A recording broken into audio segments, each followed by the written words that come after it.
Hello friends, Babita की रसीली रसोई में आप सभी का स्वागत है। आज आपके साथ शेयर करने जा रहे हैं चावल के पापड़ बनाने का बिल्कुल नया तरीका। इस नए तरीके से आप कुछ ही मिनटों में 100 से भी ज़्यादा पापड़ बनाकर तैयार कर सकते हैं और इस तरह के पापड़ को बनाकर आप साल भर तक स्टोर भी कर सकते हैं। तो इस टेस्टी पापड़ को बनाने के लिए हमने यहाँ पर चावल का आटा लिया है। आप यहाँ पर भीगी हुई चावल को पीस कर भी इसका पापड़ तैयार कर सकते हैं, लेकिन हमने यहाँ पर आज पापड़ बनाने के लिए चावल के आटे का यूज़ किया है, जिसका मेज़र हमने यहाँ पर कप से किया है। आप किसी कटोरी से भी कर सकते हैं। तो हमने यहाँ पर 2 कप चावल का आटा लिया है और कप में हमने यहाँ पर चावल का आटा बिल्कुल बराबर रखा है, क्योंकि हमें यहाँ पर बिल्कुल माप बराबर रखनी है। क्योंकि होता क्या है कि अक्सर चावल के पापड़ जैसे जैसे सूखते हैं वैसे वैसे फटने लगते हैं। अगर यहाँ पर मेज़र बराबर रहेगा तो चावल के पापड़ बहुत ही अच्छे बनकर के तैयार होंगे और फटेंगे भी नहीं। तो चावल के आटे को पकाने के लिए मैंने यहाँ पर कढ़ाई का यूज़ किया है और उसी कप का यूज़ किया है जिससे हमने चावल के आटे का मेज़र किया था। तो कढ़ाई में हम पानी डाल देते हैं। पानी हम यहाँ पर 6 कप डालेंगे, यानी कि 2 कप चावल के आटे के लिए 6 कप पानी बिल्कुल परफेक्ट है। अगर आप 1 कप चावल के आटे से पापड़ बना रहे हैं तो आप यहाँ पर 3 कप पानी डालें। इसी मेजर से चावल के पापड़ को तैयार करेंगे तो बहुत ही अच्छे पापड़ बन करके तैयार होंगे और फटेंगे भी नहीं।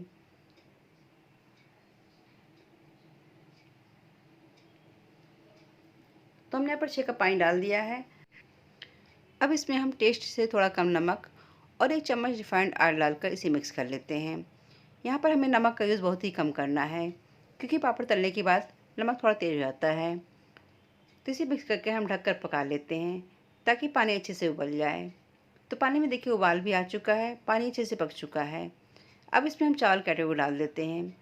एक हाथ से हम चावल के आटे को डालेंगे और दूसरे हाथ से इसे मिक्स करते रहेंगे ताकि इसमें गुठलियाँ बिल्कुल भी ना पड़ें। और हम यहाँ पर गैस का फ्लेम बिल्कुल धीमा ही रखना है ताकि चावल का आटा अच्छे से पक जाए। चावल का आटा जितना अच्छा पका रहेगा पापड़ उतना ही अच्छा बन करके तैयार होगा। अगर चावल के आटे को पकने में ज़रा भी कमी हो गई तो पापड़ अच्छे से नहीं बनेंगे और फटने शुरू हो जाएंगे। इसलिए हमें गैस का फ्लेम धीमा करके इसे पहले 2 मिनट के लिए अच्छे से पकाना है। तो 2 मिनट हो गए हैं चावल के आटे पकते हुए। अब इसमें हम आधा चम्मच जीरा डाल देते हैं और इसे अच्छे से मिक्स कर लेते हैं। अगर आपको जीरा ना पसंद हो तो आप जीरा को स्किप भी कर सकते हैं। सिर्फ नमक डालकर ही पापड़ को तैयार कर सकते हैं। अब इसे हम फिर से 5 मिनट के लिए पका लेंगे, यानी कि हमें यहाँ पर टोटल 7 से 8 मिनट तक चावल के आटे को पकाना है, जब तक कि बिल्कुल स्मूथ डो इसका ना तैयार हो जाए। अब बात आती है कि हम कैसे पता करें कि चावल का आटा अच्छे से पक चुका है। एक तरीका तो ये है कि जब कढ़ाई को छोड़ने लगे ये मिश्रण, तो समझेंगे कि चावल का आटा अच्छे से पक चुका है। और दूसरा इंडिकेशन है कि अब जब कढ़ाई से एक परत जैसी निकलने लगे तब हम समझेंगे कि चावल का आटा अच्छे से पक चुका है। तो डो अच्छे से लग चुका है और ये कढ़ाई को अच्छे से छोड़ने भी लगा है, यानी कि बिल्कुल परफेक्ट डो हमारा बन करके तैयार हो गया है पापड़ बनाने के लिए। जब इस तरह का स्मूथ डो तैयार हो जाएगा तो पापड़ अच्छे से बनेंगे और फटेंगे भी नहीं। तो चावल का डो अच्छे से लग चुका है। अब हम गैस का फ्लेम बंद कर देते हैं और इसे ढककर छोड़ देते हैं ताकि चावल का आटा अच्छे से फूल जाए और हल्का सा ठंडा हो जाए। तो डो हल्का सा ठंडा हो चुका है और चावल का आटा अच्छे से फूल भी चुका है और इसने कढ़ाई को भी छोड़ दिया है, यानी कि बिल्कुल परफेक्ट डो हमारा बन करके तैयार हो गया है पापड़ बनाने के लिए। ये हो गया हमारा पहला इंडिकेशन। और दूसरा इंडिकेशन है कि जब कढ़ाई से इस तरह की परत निकलने लगे तो समझेंगे कि चावल के पापड़ के लिए डो बिल्कुल परफेक्ट तैयार हो चुका है। जब इस तरह का डो तैयार होगा तो पापड़ बहुत अच्छे बन करके तैयार होंगे, ना तो फटेंगे ना ही ख़राब होंगे। हर एक पापड़ अच्छे से बन करके तैयार होगा। पापड़ बिल्कुल परफेक्ट बने इसके लिए हम आटे वाले डो को हम एक पॉलीथीन पर पलट लेते हैं और उसे अच्छे से मैश कर लेंगे। तो इसके लिए हमने यहाँ पर एक प्लेट लिया है। प्लेट के ऊपर एक सफ़ेद पॉलीथीन लगा दी है। अब इस पॉलीथीन में हम इस चावल के आटे वाले डो को पलट देते हैं। तो फ्रेंड्स, आप देख सकते हैं कि चावल के आटे वाला डो बिल्कुल स्मूथ बन करके तैयार हुआ है। ना तो बहुत टाइट है ना ही बहुत गीला है। बिल्कुल ऐसा ही डो होना चाहिए पापड़ बनाने के लिए। अब पॉलीथीन को अच्छे से मोड़ लेंगे। फिर जैसे हम आटा गूँथते हैं उसी तरह से अच्छे से मैश कर लेंगे। इस तरह करने पर चावल के पापड़ फटते नहीं हैं, बहुत ही अच्छे बन करके तैयार होते हैं। और हमें यहाँ पर चावल वाले डो को हल्का गर्म ही मैश करना है। अगर ठंडा हो जाएगा तो चावल के पापड़ को फटने का डर रहता है। इसलिए हम इसे हल्का गर्म होने पर ही इसे अच्छे से मैश कर लेंगे और हल्का गर्म में ही हम इसके पापड़ तैयार कर लेते हैं। तो डो को हमने अच्छे से मैश कर लिया है। अब इसे प्लेट में पलट लेते हैं। इस तरह से पॉलीथीन में मैश करने पर आसानी से मैश हो जाते हैं और हाथों पर चिपकते भी नहीं हैं। देखने में भी लग रहा है कि डो बिल्कुल स्मूथ बना है और बिल्कुल चिकना बन के तैयार हुआ है। तो हाथों को थोड़ा सा ऑयल से ग्रीस कर लेते हैं और इसके छोटे छोटे बॉल्स तैयार कर लेते हैं। हमने यहाँ पर बॉल्स का साइज़ मीडियम ही रखा है, ना तो बहुत बड़े हैं ना तो बहुत छोटे हैं। तो ऐसे ही सारे बॉल्स को हम बनाकर तैयार कर लेते हैं ताकि पापड़ बनाने में आसानी हो जाए। तो सारे बॉल्स हमारे बनकर के तैयार हो गए हैं। अब इनके पापड़ तैयार कर लेते हैं। तो पापड़ को बनाने के लिए हमने यहाँ पर एक पॉलीथीन का यूज़ किया है। पॉलीथीन हमने यहाँ पर मोटी वाली यूज़ की है और इसे अच्छे से साफ़ करके लिया है। और एक ट्रांसपेरेंट पॉलीथीन ली है जो कपड़े वगैरह में निकलती है, उसी पॉलीथीन का यूज़ हमने किया है। तो एक बॉल्स को उठाकर हम पॉलीथीन पर रखेंगे, उसके ऊपर दूसरी पॉलीथीन बिछाकर एक प्लेट की सहायता से इसे दबाकर हम पापड़ तैयार कर लेते हैं। ये तो हो गया हमारा एक तरीका। और दूसरा नया तरीका हमने यहाँ पर आपके साथ शेयर किया है, उसे भी आज देखने वाले हैं। उससे पापड़ बहुत ही आसानी से और बहुत ही कम समय में ढेर सारे बन करके तैयार हो जाते हैं। इस तरीके से आप ना तो पापड़ कभी बनाए होंगे और ना ही किसी का बनाया हुआ देखे होंगे, क्योंकि हमने यहाँ पर अपनी यूज़ की ट्रिक का इस्तेमाल किया है। तो हमने यहाँ पर ये मैश करने वाला मैशर लिया है जिससे हम आलू वगैरह मैश करते हैं। इसे पापड़ बहुत ही कम समय में और फटाफट बन करके तैयार हो जाते हैं। देखते ही देखते आप कुछ मिनटों में सैकड़ों पापड़ तैयार कर सकते हैं।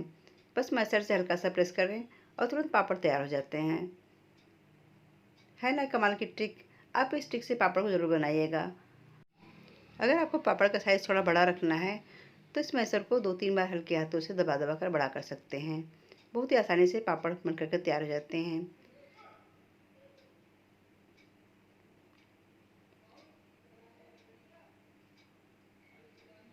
तो देखिए हमारे सारे पापड़ बन करके तैयार हो गए हैं और इसे बनाने में बहुत ही कम समय लगा है।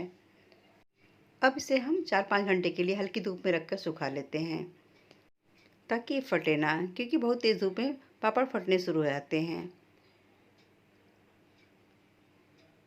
तो 4-5 घंटे हो गए हैं, पापड़ हल्के से सूखने शुरू हो गए हैं।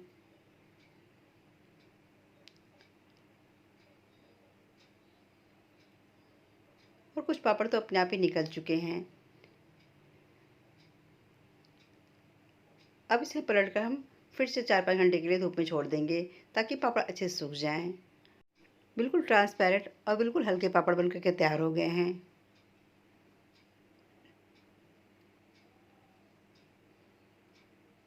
और पापड़ का साइज़ देखिए कितना छोटा है। तो पापड़ अच्छे से सूख चुके हैं। पापड़ को हमने 2 दिन के लिए धूप में अच्छे से सुखा लिया है। अगर धूप ना हो तो आप इसे पंखे की हवा में भी सुखा सकते हैं, ये आसानी से सूख जाते हैं। आपको अगर पसंद हो थोड़े मोटे भी पापड़ तैयार कर सकते हैं, वो भी आसानी से सूख जाते हैं और तलने के बाद भी इनका टेस्ट बहुत अच्छा आता है। तो सारे पापड़ अच्छे से सूख चुके हैं। अब इसे हम तल लेते हैं। तलने के लिए हमने यहाँ पर कढ़ाई में घी गर्म होने के लिए रख दिया था। घी गर्म हो चुका है और उसमें एक पापड़ डालकर हम इसे अच्छे से तल लेते हैं। और देखिए साइज़ में काफ़ी बड़ा हो गया है। पहले कितने छोटे दिख रहे थे, अब साइज़ काफ़ी बड़ा हो गया है। थोड़े पापड़ और तल लेते हैं। अगर ये चावल के आटे से बने पापड़ बनाने का तरीका पसंद आए तो वीडियो को लाइक करिएगा, चैनल को सब्सक्राइब शेयर करना मत भूलिएगा और फैमिली और फ्रेंड्स में इस रेसिपी को ज़रूर शेयर कीजिएगा ताकि वो लोग भी बिल्कुल परफेक्ट तरीके से चावल के पापड़ बनाने का तरीका सीख सकें और आसानी से बना सकें। तो लीजिए तैयार हो गए हैं बिल्कुल ट्रांसपेरेंट, वाइट और क्रिस्पी पापड़।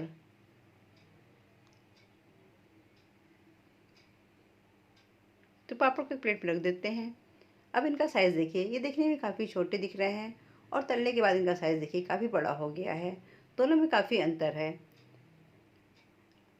आपने कभी सोचा भी नहीं होगा कि इतने छोटे पापड़ तलने के बाद इतने बड़े हो जाएंगे और साथ ही साथ इतने हल्के बने हैं कि बच्चे और बड़े दोनों ही बहुत पसंद करने वाले हैं और मुंह में रखते ही तुरंत घुलने वाले पापड़ बन करके तैयार हुए हैं। आप इस तरह के पापड़ को बनाकर साल भर तक स्टोर कर सकते हैं और जब भी आपको खाना हो तुरंत निकालिए, तलिए और इन्जॉय कीजिए। अगर आप इस पापड़ में जीरा नहीं डालेंगे तभी पापड़ का कलर और भी वाइट होगा। एक पापड़ को हम तोड़कर दिखाते हैं।